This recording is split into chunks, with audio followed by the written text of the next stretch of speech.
hoje, menopausa. O tema que hoje trago à discussão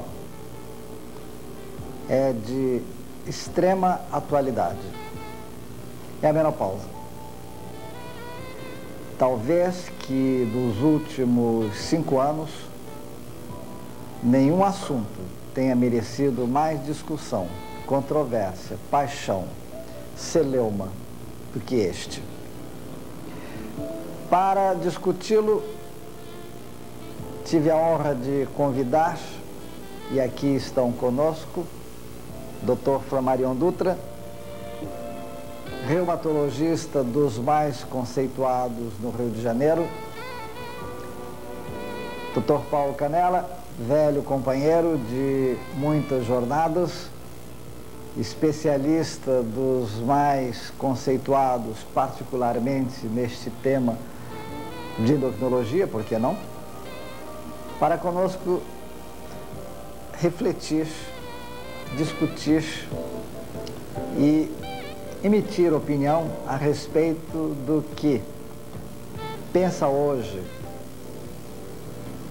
o mundo acadêmico a respeito do climatério e da menopausa. Eu me permito prosseguir com breves palavras introdutórias para situar o que queremos discutir. A realidade do ser humano, homem ou mulher, é uma só. Nasce-se, vive-se, envelhece-se e se morre. Não há como mudar. A menopausa se insere nesse contexto de maneira rigorosamente pertinente. O que se pretende na atualidade, discutindo a menopausa, dando-lhe o enfoque que os seus aficionados hoje pretendem. Que de repente, a mulher chegada à menopausa retroceda, regrida, volte a ser a menina jovem, quase púbere, cheia de hormônios, de vitalidade, de vigor, ossos intactos, pele lisa, vagina enrugada. Essa é a ideia que hoje se pretende introduzir na menopausa. É a filosofia do feminina para sempre. Como se de repente a fonte da eterna juventude houvesse sido descoberta. A proposta é: torna-se indispensável dar hormônio à mulher a partir dos 35 anos, de modo ininterrupto, até o fim da vida. Com isso, demais de manter a mulher feminina para sempre, nós estaremos contribuindo para estimular-lhe a forma física, dar-lhe o viço da pele que jamais será perdido, manter-lhe os ossos intactos, nunca osteoporóticos, e assegurar-lhe sexualidade à flor da pele. Houve quem já dissesse nesse país que o homem é estrogênio dependente. Talvez seja isso que no fim se pretenda fazer essa sociedade moderna, com esses tiques, diria, jocosos, pretender que as mulheres se inundem de hormônios para que se tornem para os homens atraentes sempre. De modo que vocês veem que eu, na verdade, estou fazendo blague em relação à tendência hoje de encarar a mulher na menopausa. Mas, falando de modo rigorosamente sério, eu estou convencido que a fisiologia do ser humano é imutável. E é por causa disso que nós estamos aqui para colocar os pontos verazes em todos esses aspectos. Eu agora termino esta minha breve alocução introdutória para pedir ao nosso estimado amigo, colaborador, professor Paulo Canella, para nos dizer se, no seu modo de ver, a propedêutica do climatério, tal qual hoje se faz, é necessidade ou apenas modismo? Paulo, você me pergunta se a propedêutica é necessidade ou modismo. Sem dúvida, há uma parte dessa propedêutica absolutamente necessária, em especial quando a cliente nos procura com algum problema. Mas, infelizmente, nos dias de hoje, talvez a maior parte tenha se transformado num modismo ligado às necessidades de marketing. Afinal, a população mais velha está crescendo e a expectativa de vida aumenta. Se calcula que 1/3 da vida das mulheres será após esse fenômeno, a menopausa, e, portanto, não podemos fugir ao modismo que assola não só o climatério e a terceira idade, mas o mundo como um todo. Mas é preciso saber o que devemos fazer realmente. Como encarar esse problema na prática clínica, que eu acho que é o que interessa a nós e aos colegas que estão provavelmente assistindo. Bom, em primeiro lugar, é preciso que a gente se coloque em função do que acha ser o climatério. Para mim é uma fase de transição existencial. E a existência se refere ao todo. Assim sendo, cada pessoa deve ser individualizada. Cada pessoa, cada mulher nessa fase, ela representa o todo e é preciso que ela seja individualizada nas suas necessidades. Não é possível generalizar nesse assunto. Não é possível dizer que todas as mulheres devem isso ou não devem aquilo nessa fase. Cada mulher, certamente, como parte do todo, como participante de uma transição existencial, deverá ser vista dentro das suas características pessoais. Fundamental é a clínica, fundamental é a anamnese. Portanto, iniciamos toda a propedêutica pela anamnese, seguida do exame físico. E, se anamnese e exame físico nos remetem a problemas específicos, a propedêutica deve ser aprofundada. Jamais obedecer regras como todas as mulheres devem fazer mamografia, todas as mulheres devem fazer densitometria óssea. Flammarion já toca nesse assunto. Todas as mulheres devem isso, aquilo, aquilo outro. Não. Na prática, nós podemos dizer o seguinte, que, complementando a anamnese, através da qual nós vamos procurar problemas raciais, problemas de hábitos, se a cliente é sedentária, se faz exercício, se tem um bom relacionamento com a sua família, né? Se é uma pessoa que exerce uma sexualidade aceitável, né? A partir do exame físico, que vai revelar se existe algum problema vulvar, vaginal, cervical, ou ao exame da pelve pelo toque bidigital, ou algum problema mamário pela palpação, né, das mamas. No assunto específico, é preciso ver se há casos de câncer na família, o que torna, eventualmente, essa paciente uma paciente de risco. Em tese, a reboque dessa anamnese, desse exame físico, nós usamos a citologia, o lipidograma, a ultrassonografia vaginal para verificação do endométrio, em especial se há sintomas ligados a hiperestrogenismo, e uma complementação por 2 outros exames fundamentais, que é a esteroscopia e a mamografia. Sempre a reboque da clínica. Jamais aquela bateria de exames que se preconiza, inclusive às vezes com intervalo de 6 em 6 meses, transformando a mulher não numa mulher doente, mas numa mulher, né, capaz de adoecer de uma hipótese. Eu acho que era isso, Paulo, para palavras iniciais. É absolutamente importante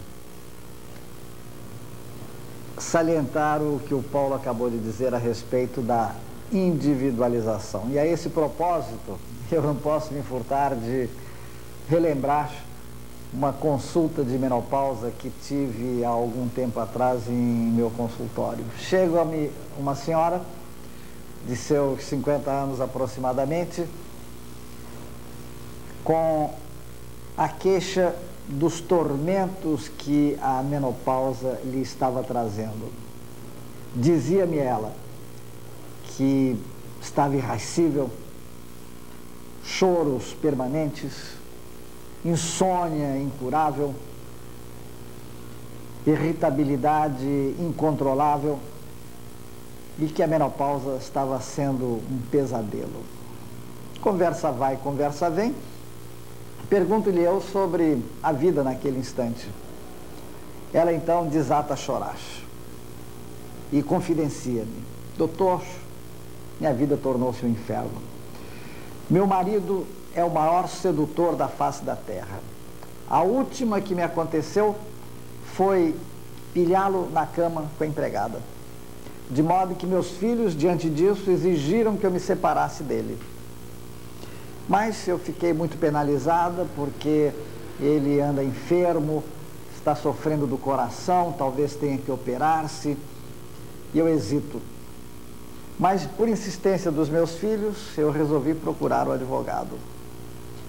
E nessa longa conversa, nesses longos diálogos com o advogado, eu me apaixonei por ele. De modo que, veem vocês, a queixa era a menopausa. Entretanto, era a fase da vida. A mulher enfrentava os maiores problemas que um ser humano pode conhecer, que nada tinha a ver com a menopausa, senão com os conflitos existenciais. Se nós transportarmos, ampliando ideias semelhantes, nós vamos ver que a menopausa é uma etapa da vida, durante a qual acontecem transformações importantes. E se nós codificamos essas transformações como indícios de medicalização, obviamente nós vamos dar hormônio para todo mundo. Mas eu não quero me alongar sobre isso. Eu acho que é o momento de nós refletirmos sobre outro importantíssimo aspecto da menopausa, que é a osteoporose. Todos sabemos que a maior tônica hoje, a maior ênfase que se dá à medicalização desta fase da vida feminina é o espectro da osteoporose. Ninguém melhor que o nosso estimado reumatologista, meu querido amigo Flammarion Dutra, para nos falar sobre o momentoso tema da osteoporose. A questão da osteoporose, como muito bem pontuou o professor Paulo Belfort, é no momento hoje, sem dúvida alguma, um dos temas que merece muita atenção da mídia e notadamente da mídia médica. Mas isso não tem realmente uma conotação de ordem prática, porquanto que nos Estados Unidos foram gastos no ano de 1990 10 bilhões de dólares no tratamento das complicações decorrentes da osteoporose. Então, obviamente, existe um certo alarde no que diz respeito à osteoporose, mas efetivamente trata-se de uma questão concreta e de saúde pública. Hoje em dia nós reconhecemos na hipertensão arterial sistêmica, nós reconhecemos aquela imagem do assassino silencioso. E na osteoporose nós podemos fazer um paralelo chamando a doença de um ladrão silencioso. Ela nos rouba osso silenciosamente. E quando nos damos conta que um paciente é portador de osteoporose, analisando uma radiografia já significa que esse paciente, se ele tem radiologicamente osteoporose, ele já perdeu 30% da sua massa óssea. Então, professor Paulo, é efetivamente um problema concreto. O que nós precisamos, enquanto acadêmicos, enquanto interessados neste tema, é balizar efetivamente qual a relação de custo-benefício, no que o senhor muito bem pontuou, a medicalização do paciente. Qual o grupo de pacientes que efetivamente precisa ser medicado e aquele que não precisa ser medicado. Mas em cima deste tema, nós também devemos incluir o seguinte: houve nessa última década, mas sobretudo a partir do final da década de 70 e mais acentuadamente no final de 80, um novo entendimento sobre a fisiologia do sistema músculo-esquelético e principalmente do osso. Nós perdemos aquela visão estática que o osso era apenas um instrumento para manter a bipedestação, era apenas um instrumento de manutenção, né? É como se fosse um esqueleto mesmo, é como se fosse um vergalhão com uma estrutura de argamassa. E hoje nós sabemos que o tecido ósseo é extraordinariamente dinâmico. E isso ocorre por força de uma necessidade fisiológica do organismo. Se não, vejamos, nós temos 3 células básicas no tecido ósseo, me permitam recordar essas coisas até mais ou menos primárias, mas é só para fazer um alinhavado geral da situação. Nós temos então 3 células primariamente envolvidas nesse processo. O osteócito, que até muito pouco tempo imaginávamos ser uma célula silenciosa, muito pelo contrário, é uma célula que trabalha intensamente. O osteoclasto, que trabalha intensissimamente e é provavelmente derivado de uma linhagem de células mononucleares que nós chamamos de macrófagos. E os osteoblastos são as células produtoras de matriz óssea. Então, essas 3 células operando simultaneamente, elas geram no microambiente do osso uma unidade de remodelação óssea. Essa unidade de remodelação óssea, nós temos a expectativa que no nosso corpo exista 1 milhão dela funcionando diuturnamente. Então, o osso sofre um processo de renovação permanente. Permanentemente, nós estamos destruindo o osso através do osteoclasto e estamos fabricando o osso através do osteoblasto naquele microambiente que nós chamamos de unidade de remodelação óssea. E isso é de tal forma importante. E isso ocorre, sobretudo, para manter a calcemia em níveis normais.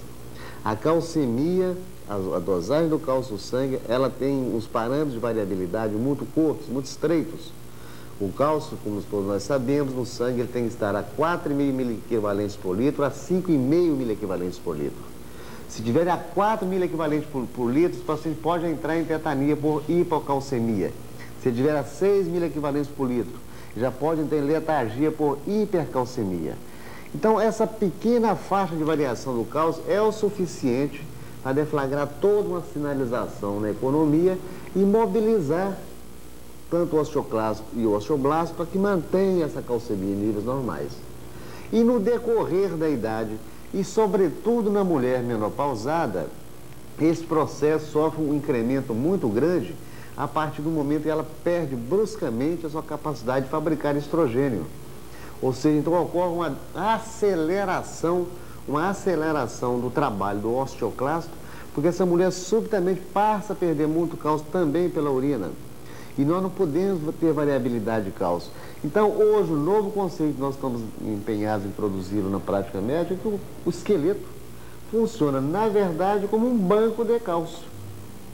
E quando nós falamos com osteoporose, que é um termo que ainda não está muito bem clarificado na nossa prática, a osteoporose é perda de massa óssea, tanto se perde a fase proteica como a fase mineral através do cálcio. Pareceu-me extremamente interessante este último sentido que foi dado à osteoporose, ao metabolismo do cálcio. O osso é um depósito de cálcio. Não foi isso mais ou menos isso que o Flammarion quis dizer. Então, se a fixação de cálcio no osso está relacionado à produção de estrogênios e se de fato, após a menopausa, com a cessação de funcionamento dos ovários, cessa a produção de estrogênios, na acepção dos sectários está sistematicamente indicada a hormonioterapia de reposição. Se assim fosse, e Paulo Canella vai nos dizer se pensa, se assim é. Se assim é, se assim fosse, qual seria o esquema de reposição hormonal mais adequado durante esta longa fase de vida da mulher? Bem,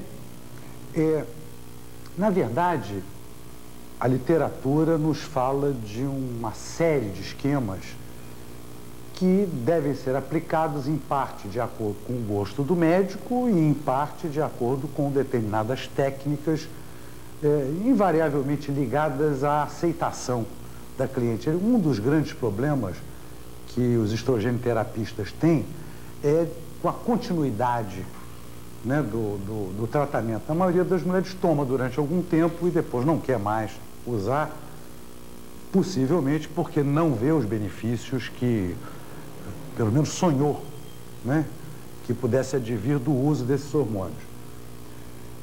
Os esquemas clássicos são o esquema cíclico sequencial, em que do 1º ao 25º dia se usa um estrógeno. Podem ser os estrógenos conjugados, pode ser o estradiol, 50 miligramas, em aplicação transdérmica, ou, eventualmente, o estradiol micronizado, esse na dose de 1 miligrama por via oral. E variando com os autores, o 10º dia ou o 14º até o 25º dia, então se encaixa a progesterona.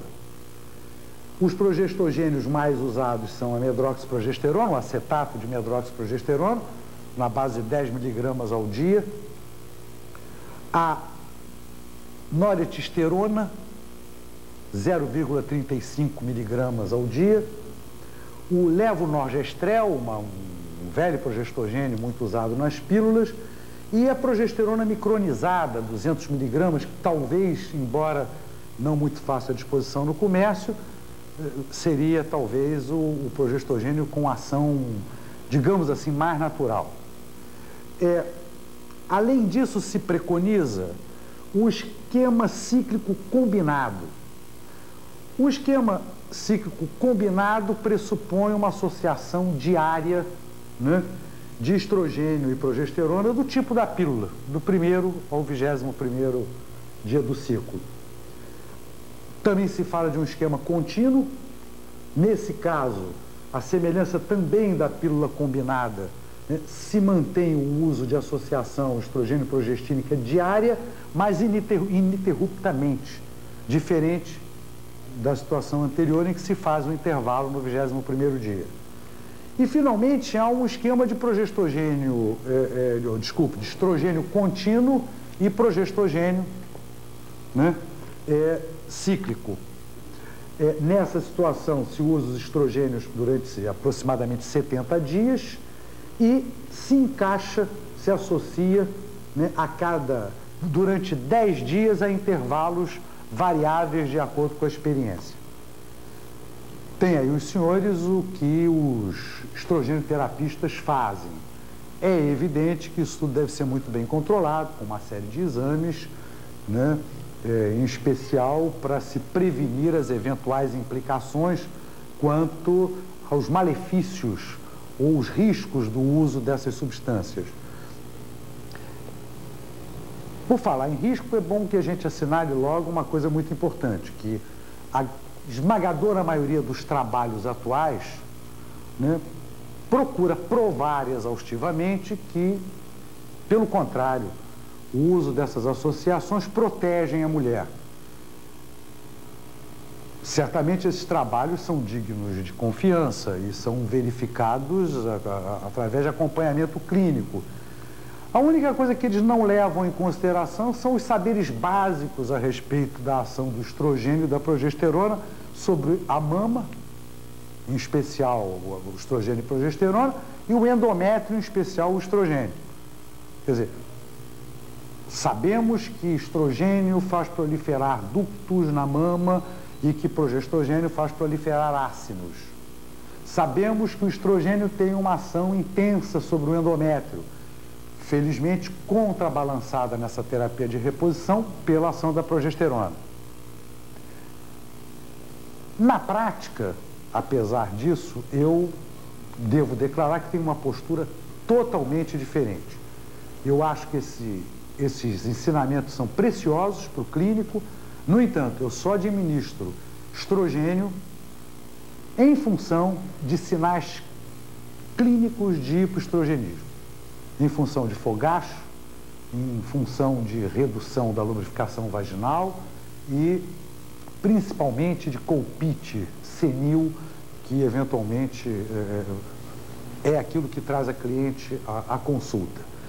Eu prefiro sempre a via vaginal, o uso de estrogênio conjugados ou do estriol por via vaginal. Eu dou durante o período necessário para acabar os sintomas, período de adaptação, e salvo situações extremamente excepcionais, quando eu trabalho em conjunto com outros profissionais, é que eu excepcionalmente instalo uma terapia mais longa. Então, Paulo, eu acho que isso deve responder, não sei se tão bem quanto responderia um estrogênio terapista, a pergunta que você me fez. Conquanto houvesse feito há pouco um comentário, de certo modo jocoso, a respeito dos problemas da menopausa, não se pode perder de vista o que o Paulo mais uma vez insistiu, a necessidade de sobrepor a tudo a propedêutica clínica, a anamnese acima de tudo. Sendo um pouco mais cientista e objetivo, não posso me furtar de lembrar artigo publicado numa revista dedicada aos problemas da menopausa, Maturitas, que todos os que se interessam pelo tema recebem e leem. É uma publicação distribuída graciosamente pela indústria farmacêutica. Que inquérito feito na Escandinávia,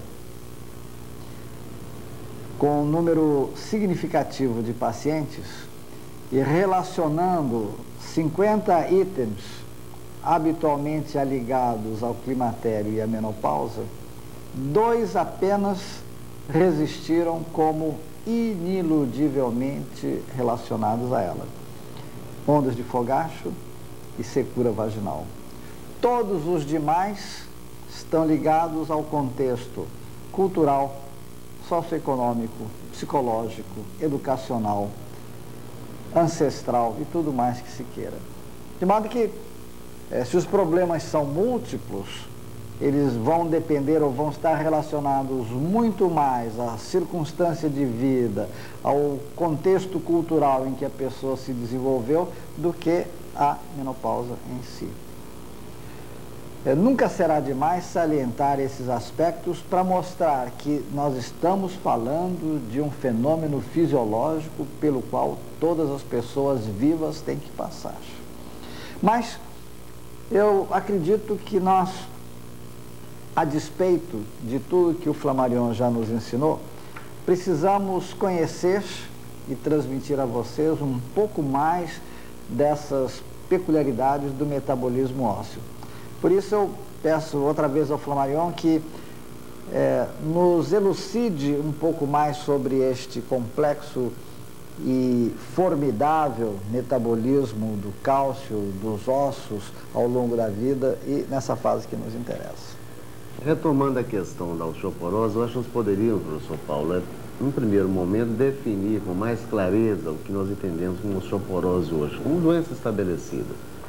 Hoje é consensual que a osteoporose é entendida como uma enfermidade que traduz necessariamente diminuição de massa óssea por unidade de volume, e isso facilitando ou propiciando fraturas por quedas extremamente singelas. Uma mulher está sentada numa cadeira, ela vai, roda a cadeira e cai sentada no chão, é o suficiente para fraturar uma fratura de bacia. É aquela paciente idosa que espirra para uma fratura de vértebra dorsal. A paciente dá um tropeção num tapete ou numa mesinha de centro, cai e apoia os punhos para uma fratura de cólis. Então, uma queda relativamente inocente leva à fratura. E isso nós entendemos como osteoporose. E hoje nós estamos razoavelmente bem equipados para definir quais são as mulheres que caminham nesse sentido, sobretudo na osteoporose tipo 1, que é que nós estamos falando. A osteoporose tipo 1 se caracteriza por uma perda rápida da massa óssea, sobretudo no osso de estrutura esponjosa, e nós temos isso notadamente na coluna vertebral, principalmente na coluna dorsal, coluna lombar, e ainda no colo de fêmur e ainda nos punhos, são locais preferenciais de fratura. Então nós vamos dar uma olhadinha nesse cartaz aqui, vai de uma certa maneira nos ajudar a entender mais claramente isso.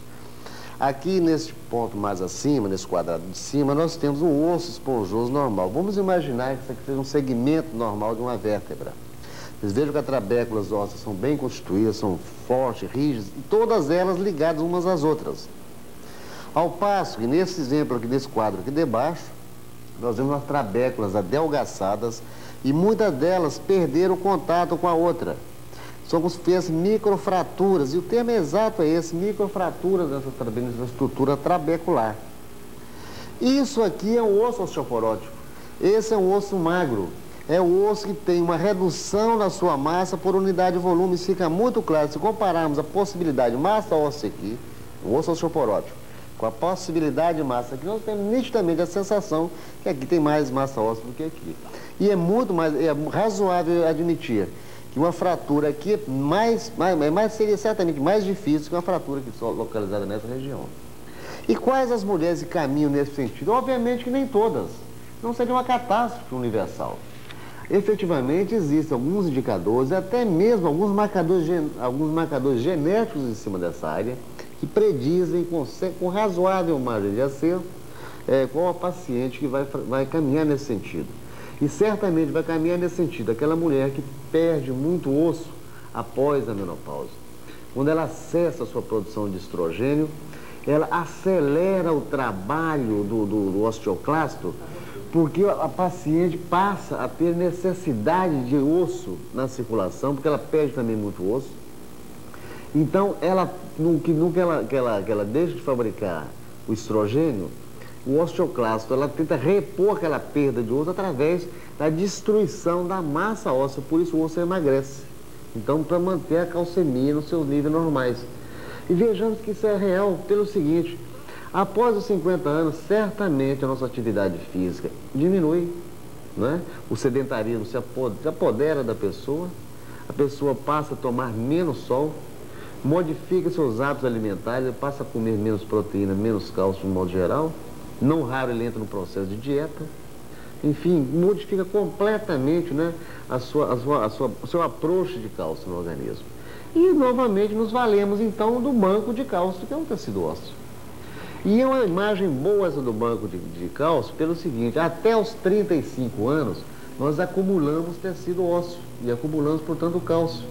Por volta dos 30 ou 35 anos atingimos o que nós chamamos de pico de massa óssea, ou seja, conseguimos amealhar o máximo possível de capital ósseo de estar depositado no nosso banco de cálcio.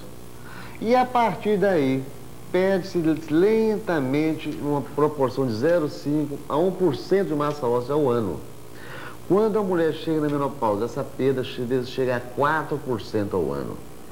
E como é que nós estamos um parâmetro tão rígido, tão matemático? Nós temos alguns indícios, e são comprovados em estudos acadêmicos muito bem dirigidos, através da densitometria, que mostra que toda paciente que venha a perder mais de 2% de massa óssea ao ano, certamente ela é uma paciente candidata a um tratamento preventivo de osteoporose. Ou ela vai fazer um esquema de reposição hormonal, ou ela vai fazer um esquema de uso de outros medicamentos, outros fármacos. Nós temos hoje um arsenal muito vasto em cima disso. Agora também eu quero aproveitar para fazer um alerta, e eu acho que é desnecessário, se tratando obviamente aqui da mesa, mas os colegas que não têm muito acesso ou têm alguma dificuldade no acesso de informação. A densitometria foi um exame que representou uma aquisição extraordinariamente importante no nosso meio. Mas houve uma situação perversa das fabricantes de aparelhos de densitometria. Elas invadiram primeiro a mídia, e a mídia popular, ela veio nos pressionando de baixo para cima. Hoje é rara a paciente que não chega com o senhor: doutor, eu estou aqui com a minha densitometria. O doutor, o senhor não vai pedir a densitometria? Essa é uma pergunta cruel. E mais cruel ainda, é o único exame, professor Paulo Belfort, que seja meu conhecimento, que vem no final do resultado. caprichosamente registrado assim. Sugerimos repetir esse exame dentro de tanto tempo. Eu acho isso um assinte, uma agressão à minha liberdade profissional. Eu não concordo com esse tipo de postura. Eu vou pedir o exame daqui a um ano e não há por que repeti-lo antes de um ano. E há colegas, desculpa, há densitometristas que não satisfeitos em recomendar a repetição com 6 meses, o que é desnecessário. Então ele mesmo repetir de 6 meses e até aconselha uma tomografia quantitativa computadorizada que é extraordinariamente caro. E isso, salvo o melhor juízo, até onde eu não queira cometer nenhuma injustiça, pode ser embutida uma proposta mercantilista no uso desse exame. Então, a densitometria bem usada, bem criteriosamente usada, é fantástica. O professor Paulo Belfort tem uma paciente que foi submetida por um motivo qualquer, a orforectomia bilateral, uma panhisterectomia, mulher jovem, 35 anos, daí a 2 anos, é perfeitamente indicado para ela uma densitometria, e por que não repetir daí um ano para ver se ela é uma rápida perdedora de osso ou uma lenta perdedora de osso. Se ela for uma lenta perdedora de osso, meus parabéns, ela não tem que ter muito cuidado, só incrementar a atividade física. Ela está fazendo prevenção de osteoporose. Ou se ela, em um ano, ela perdeu mais de 4% da sua massa óssea, eu tenho certeza que o professor Paulo Belfort vai colocá-la no protocolo de prevenção de osteoporose. E osteoporose é fácil o diagnóstico, é muito fácil o diagnóstico se não tiver a densitometria. Basta observar aquela mulher que tem em torno de 50, 55 anos, que ela começa a apresentar uma gibosidade dorsal. Ela começa a ficar curvadinha, apresenta aquela corcova da viúva. Essa mulher certamente já perdeu mais que 30% da massa óssea. E essa mulher certamente vai ter antecedentes familiares de fratura de bacia, ou fratura de vértebra, ou fratura de punho. E por que ela está diminuindo a massa óssea? Eu vou retomar novamente o cartaz. Porque esse osso, o corpo vertebral, fica fragilizado, ele fratura em cunha. Então a pessoa vai ficando curvada. E com isso, qual o indicador clínico bom para isso? Já que eu estou muito contente de vir aqui representando toda hora a necessidade da abordagem clínica, do exame clínico, vamos medir a nossa paciente. Se uma paciente diminui a altura 1 centímetro por ano, ela está fazendo fratura, microfratura trabecular, professor Paulo. Um exame extraordinariamente simples, eu não preciso de radiologia, eu não preciso de densitometria para fechar esse diagnóstico. Se a paciente abaixou sua altura 1 ano, em 1 ano, 2, 3 centímetros, indubitavelmente ela está se curvando, ela está desenvolvendo, nós chamamos de corcova de viúva. Essa paciente, ela é osteoporótica e certamente ela tem os estigmas, ela tem os fatores de riscos da osteoporose e como tal ela deve ser encarada e tratada. Porque ela pode vir em torno de 65 ou 70 anos fazer uma fratura de uma vértebra ou uma fratura de um corpo, de um colo de fêmur, que é muito mais grave. Por que é grave? Porque 50% dos pacientes que fraturam o colo de fêmur têm a qualidade de vida seriamente comprometida. Eles ficam acamados, em outras palavras. Isso implica num custo socioeconômico e familiar, um ônus familiar muito grave. Dos 50 restantes que conseguem deambular, eles falecem no primeiro ano em decorrência de osteoporose, de complicações da osteoporose. E apenas 10 a 15%, depois de uma fratura de colo fêmur bem conduzida, tratada cirurgicamente e bem conduzida, apenas 5 a 10% tem 70% da qualidade de vida assegurada. Li há algum tempo, no survey de ginecologia e obstetrícia,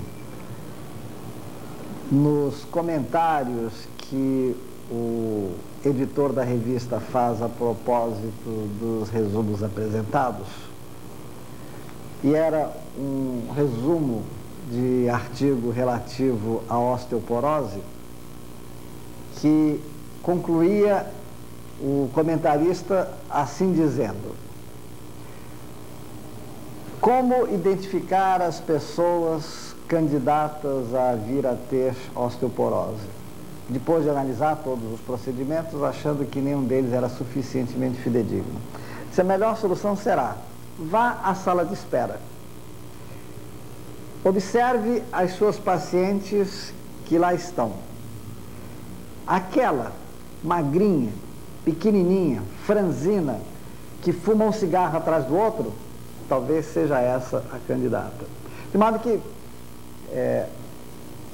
o Flammarion nos mostrou, de maneira científica, que o osso sofre ao longo da vida, que muitas mulheres vêm a ter osteoporose, que sofrem as microfraturas, que podem ser até identificadas, localizadas na coluna, através da medida da altura. Então são procedimentos práticos que vocês clínicos que nos estão ouvindo, que não dispõem muitas vezes de densitometria óssea, ou que acham ser desnecessária essa propedêutica sistemática. Sistemática nada deve ser, já se disse aqui exaustivamente. Então, paciente que reúna tais características e que diminua de estatura, essa talvez mereça as atenções à prevenção da osteoporose de futuras fraturas. Daqui a pouco eu vou pedir ao Flammarion que nos fale sobre a terapêutica da osteoporose. Entretanto, neste momento, é preciso que nós reflitamos um pouco sobre um outro aspecto extremamente importante. A imensa maioria dos artigos aqui comentados, daquilo que lemos, daquilo que os nossos especialistas se servem para fundamentar suas ideias, vem da imprensa alienígena. São artigos que vêm de cima, do norte, Estados Unidos, Canadá, Escandinávia, Europa, em suma. Será que a realidade das mulheres dessa parte do mundo é idêntica à das mulheres brasileiras? Nós estamos no Rio de Janeiro, estamos na antevéspera do início do verão. O sol já se mostra exuberante, as roupas se encurtam, as praias voltam a regurgitar, as pessoas caminham aos magotes nas pistas adequadas. Será que a realidade metabólica das nossas mulheres é idêntica a desses outros países? É o que eu pergunto ao meu querido amigo Paulo Canella para comentar para os nossos amigos médicos ouvintes. Paulo, são iguais, absolutamente iguais, pelo menos no que diz respeito ao marketing. Porque o mesmo marketing que se faz lá nos países do norte que você citou é o mesmo marketing que se faz aqui. Sem dúvida nenhuma, nós temos uma população numericamente menor, né, em termos de contingente a ser atingido por esse marketing, mas não de se desprezar.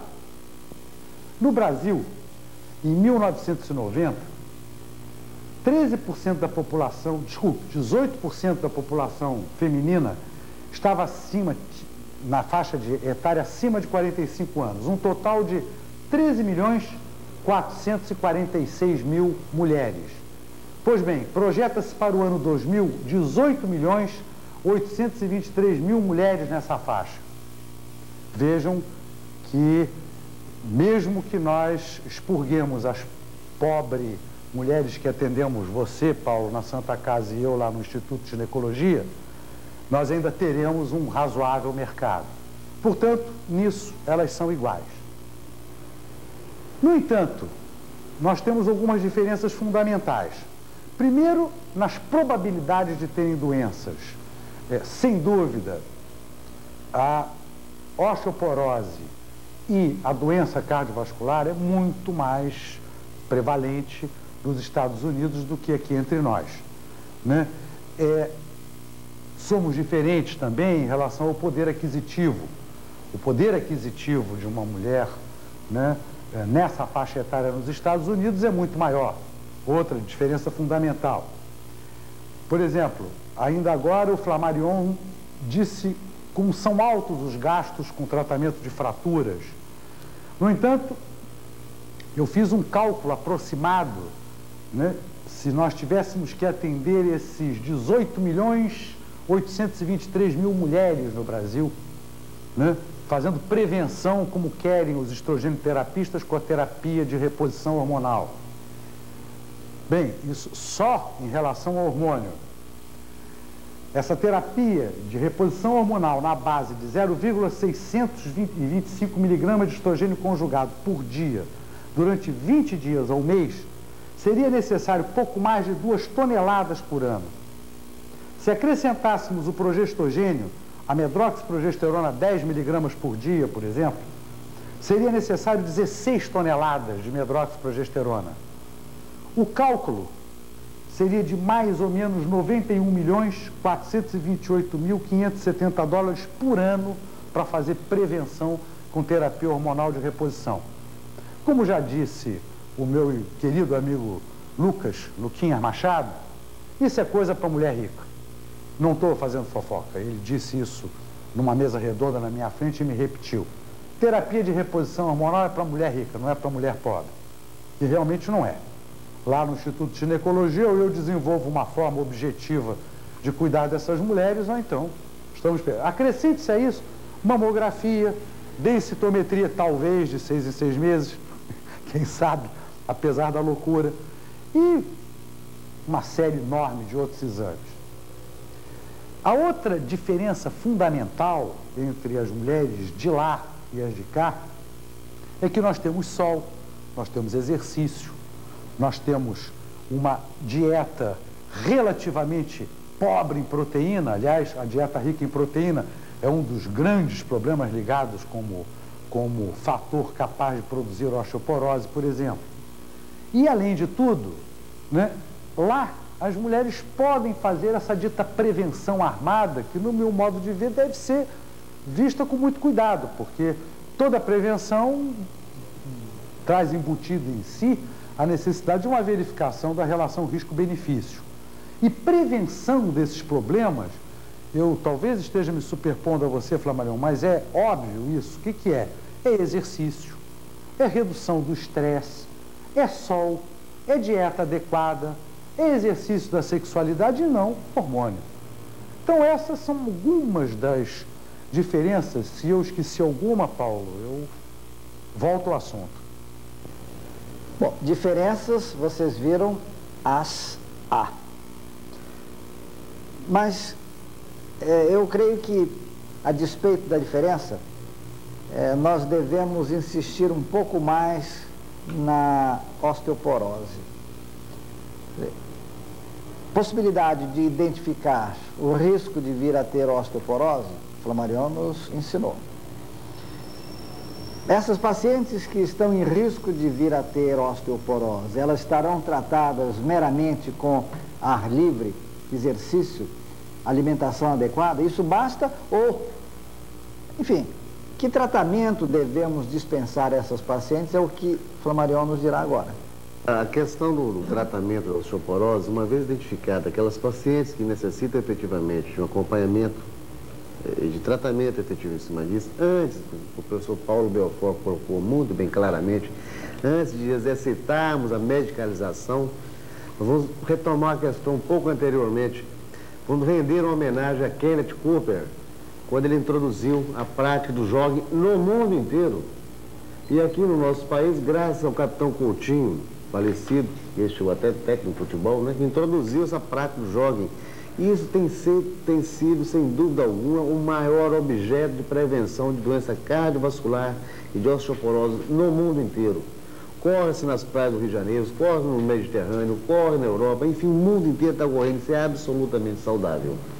E nós, médicos, temos que rever a nossa posição enquanto clínicos. Quantos atestados, professor Paulo, já dei na minha vida, isentando um adolescente, uma pré-pública, de exercício de prática de ginástica na escola? Muito pelo contrário, nós temos que incentivar o exercício nessa juventude.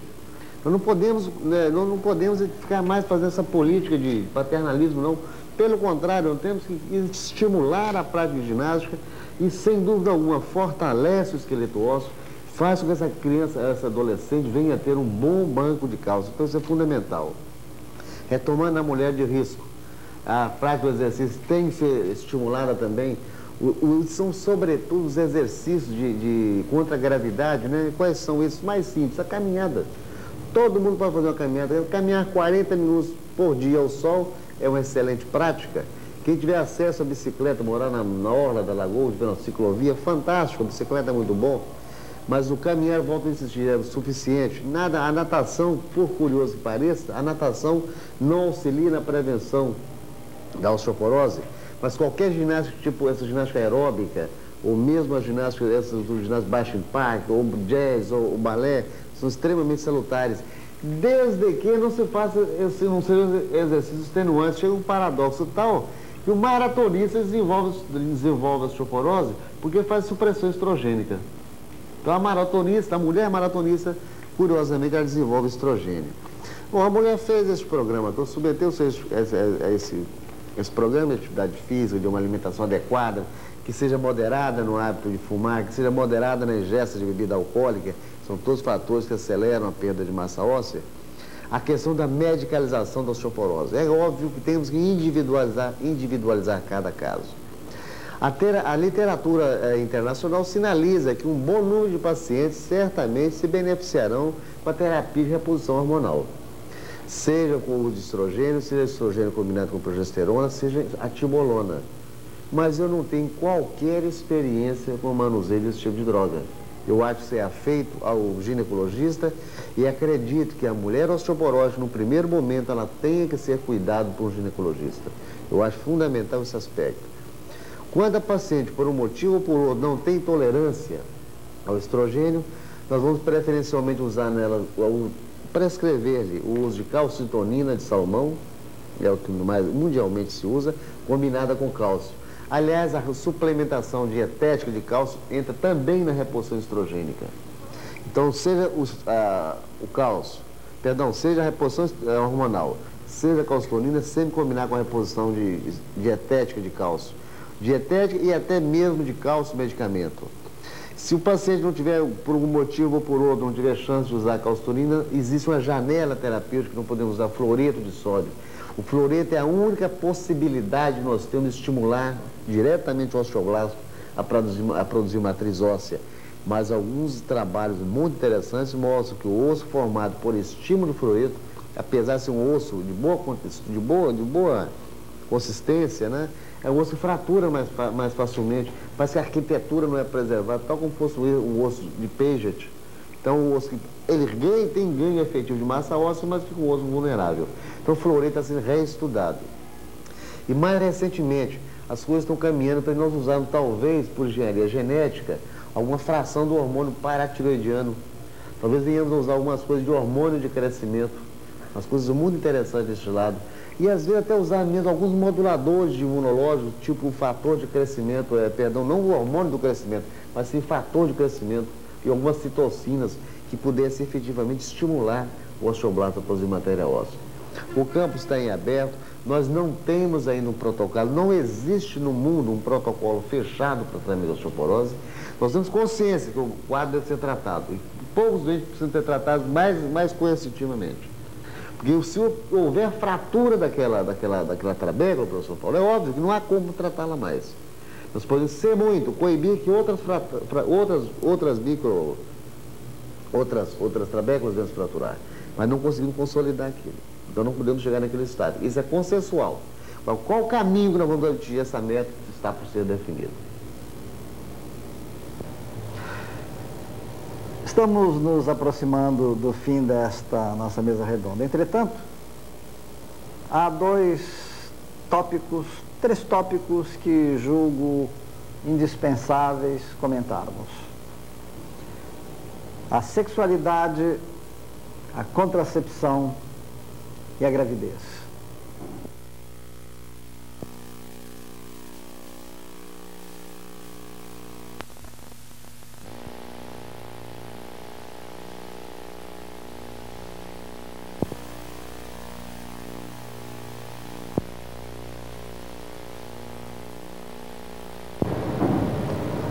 Paulo Canella nos falará sobre esses dois primeiros aspectos, contracepção e sexualidade na perimenopausa.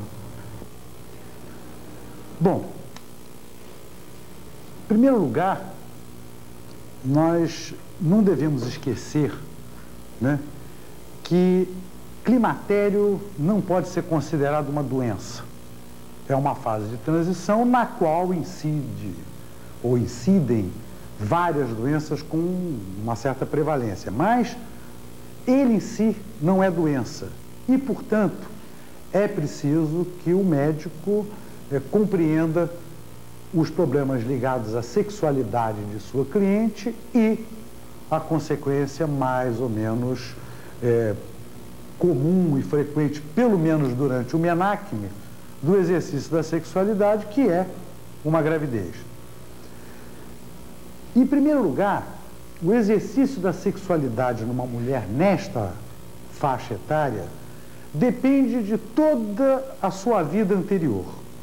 Depende de como ela foi formada, de como foi a sua adolescência, depende da sua realização como mulher, depende da sua articulação em termos familiares, se ela é uma mulher que tem uma boa relação conjugal com o seu marido, ou se ela tem liberdade sexual e ela exerce essa liberdade, se ela tem parceiro sexual, enfim, ou não.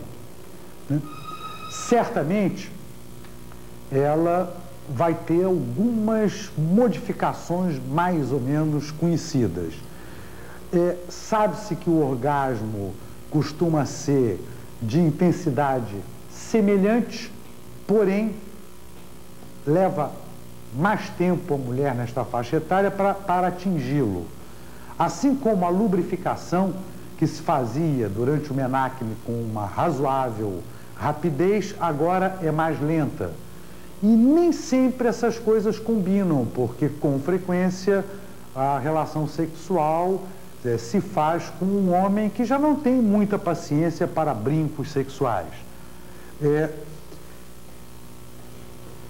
Existe uma outra situação extremamente importante, que é a repressão à sexualidade que sofre todo indivíduo quando chega, né, na próxima terceira idade. Sexo parece que é coisa de jovem. Sexo não é coisa de pessoas mais velhas.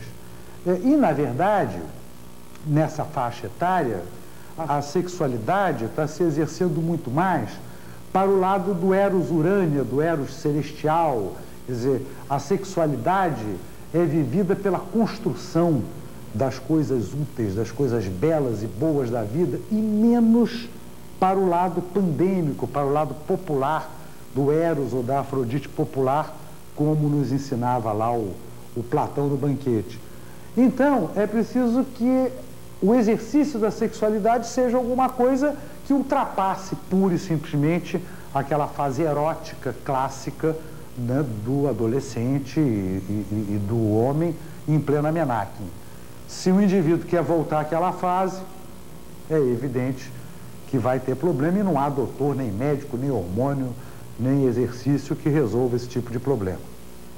Consequência pequena, felizmente, nessa faixa etária do exercício da sexualidade é a gestação.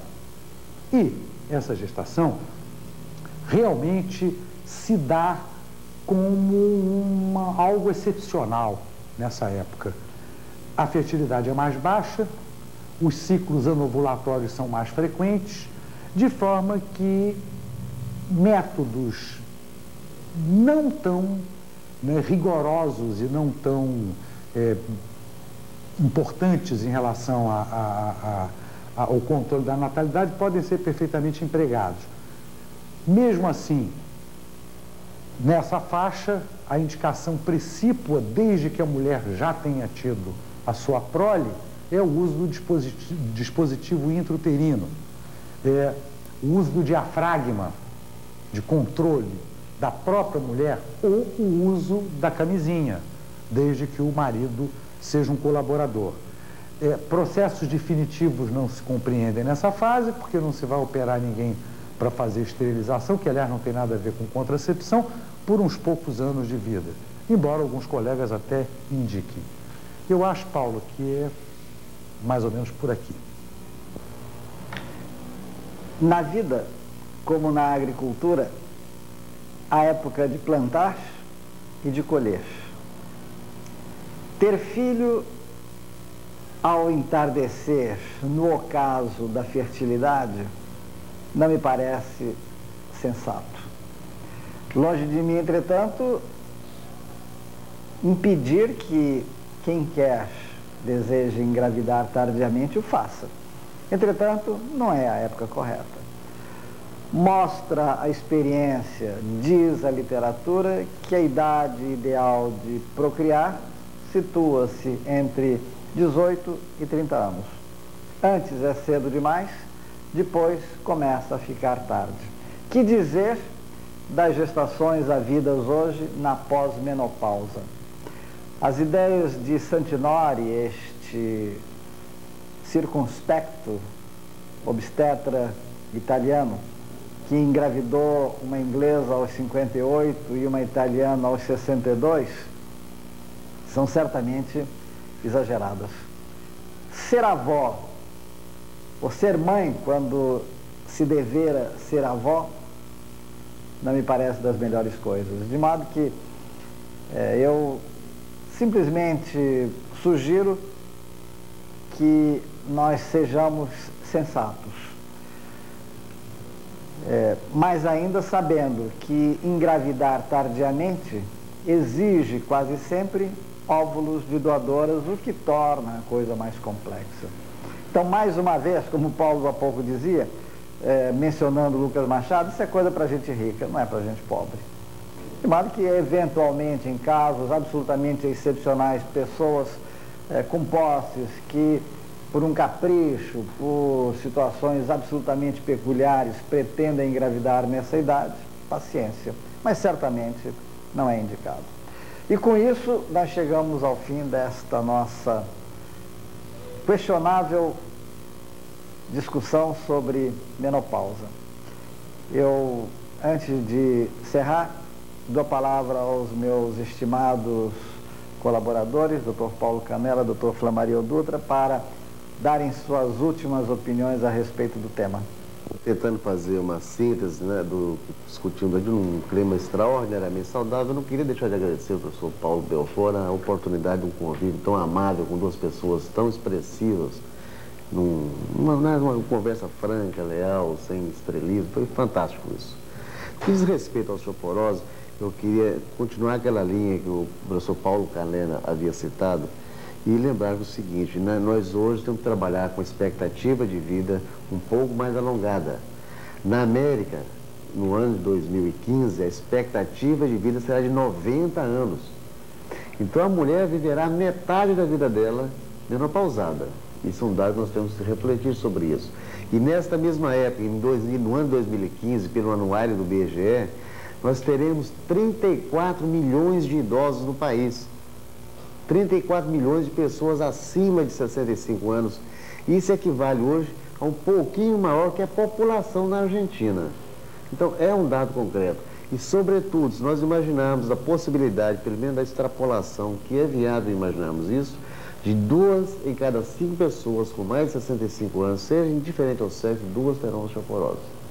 Se vai fraturar ou não, aí é outro problema que nós podemos discutir num outro momento, e não é o momento adequado, certamente esse.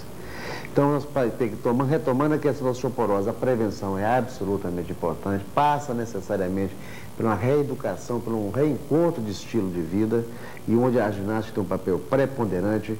Quando precisa de medicalizar esse paciente ou essa paciente, se for a mulher, eu acho que a primeira opção é o ginecologista. Enquanto reumatologista, está muito claro na minha cabeça. Há que se avaliar a questão hormonal dela, se ela está em hipoestrogenismo, enfim, adotar a trilha a ser seguida. E a reumatologia está empenhada nesse aspecto, inclusive nós estamos desenvolvendo um trabalho em parceria com o Ministério da Saúde e estamos fazendo um levantamento da realidade da osteoporose no nosso meio, tomando algumas regiões macroeconômicas do país.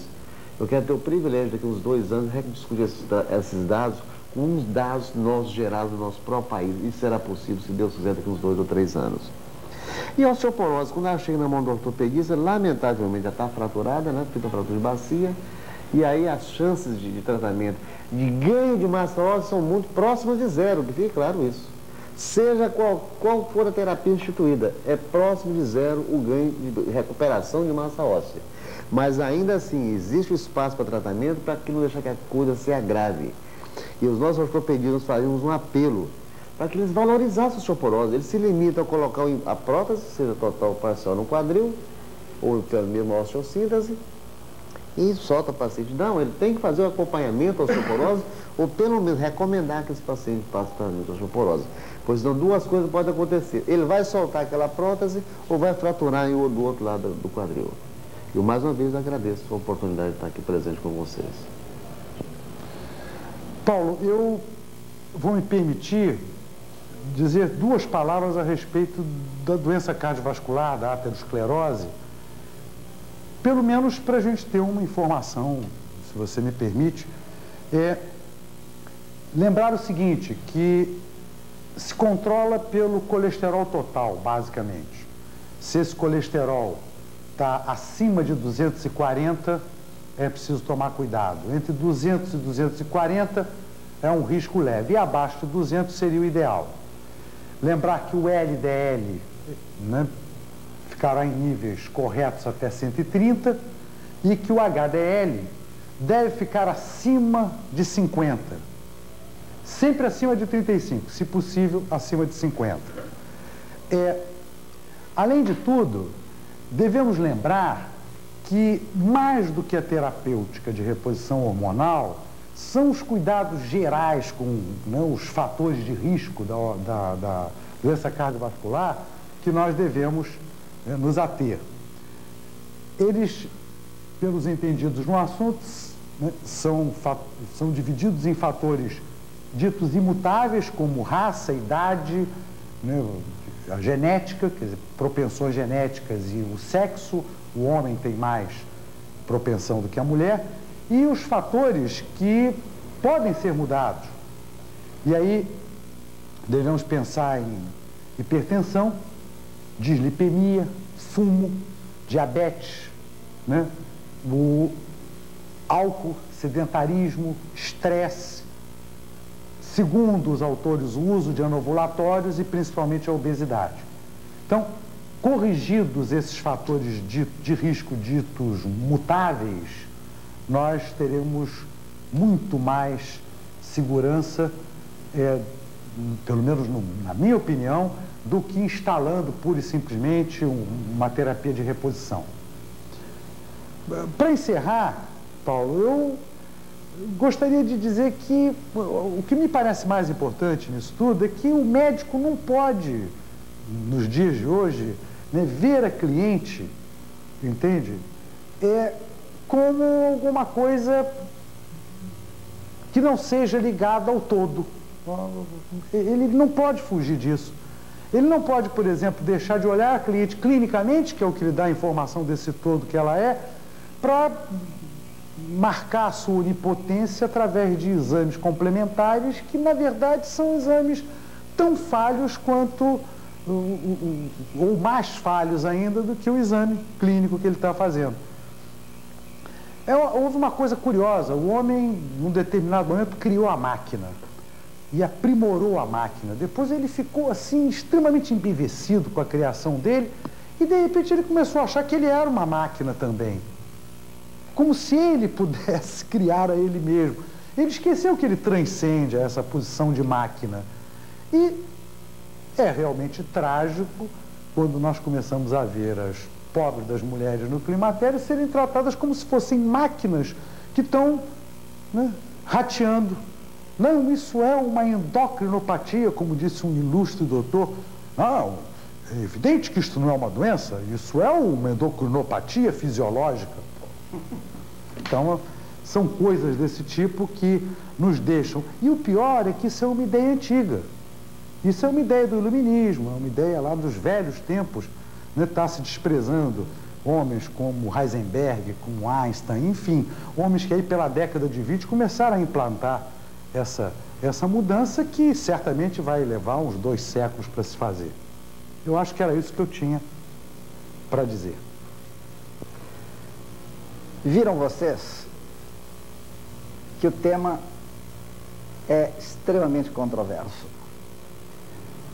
Sobre ele não se pode ser sectário, num ou no outro sentido. Conquanto a menopausa, o climatério, sejam etapas da vida, sejam fenômenos fisiológicos, não podemos perder de vista que, nos casos indicados, a medicalização é indispensável, particularmente no que respeita à osteoporose. Entretanto, não podemos nos permitir também sermos sistematicamente medicalizadores. Em qualquer setor da medicina, o sectarismo é prejudicial, é contraproducente, é nocivo, é não raro e atrogênico. Portanto, se nós conseguirmos atuar clinicamente, tendo em consideração essas considerações finais, certamente estaremos mais ao abrigo da consciência, da ética e do respeito aos nossos pacientes. Eu espero que a nossa discussão, feita num clima extremamente ameno, e eu não posso deixar de, por fim, agradecer a excelência com que se houveram os meus excelentes amigos, Dr. Paulo Canella e Dr. Flamarion Dutra. Difícil reunir pessoas de tal competência para discutir com tal seriedade um assunto de tanta relevância. Eu espero que tenha sido gratificante para vocês também. Muito obrigado.